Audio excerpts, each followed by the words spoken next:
we're going to do toe flexion and toe extension. Toe flexion is done two ways. The first one, we're worried about metatarsal phalangeal flexion of the big toe as well as all the little toes. The second one, we will, so in order to do that, we're going to stabilize the metatarsals and have the person, we're going to tell the person to try to bend this part of your toes just over where my fingers are as best you can. Okay, now what I want you to do, especially with that big toe, and what you can do is you can have them do the big toe, just the big toe first for flexor pollicis brevis. When you do your big toe, try to keep that, try to keep the toe straight and just bend at that knuckle there. Good. And now hold, like he's doing it, I can test for range. He's got all the way. Hold, don't let me move you. My resistance is on the proximal phalanx, okay? That would be for flexor pollicis brevis.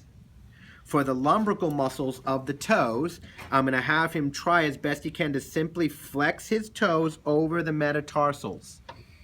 Okay, and then my resistance is going to be very slight on the proximal phalanxes of those. Okay, yeah, that one's a tough one. So actually, I'm going to, for me personally, I feel like I had to change my hand position for the toes. I'm going to stabilize his metatarsal heads and ask him to curl those toes down as best he can. And hold, don't let me move you. I can use my other hand to gently push on those toes, okay? That's for flexor pollicis brevis and the lumbricals. The other ones you can do is for the flexor pollicis longus as well as the distal toe flexors. So for flexor pollicis longus, now what I'm going to do is I'm going to stabilize the first toe there. And actually your book just says to come in from underneath like this.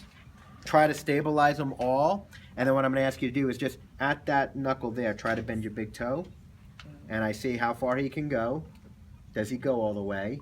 And now hold, don't let me pull you out. Okay, and I'm just looking at flexor pollicis longus now. Okay, big toe flexion. For these ones, I'm going to stabilize the proximal phalanx as best I can. That pinky toe's a tough one.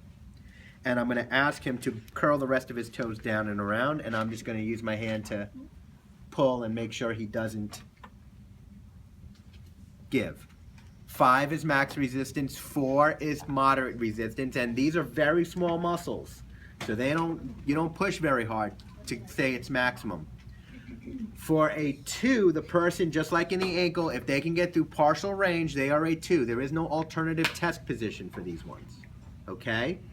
So for flexion, toe flexion, the first one, you're going to stabilize at the metatarsal heads and see how they do at the metatarsal phalangeal joint flexion.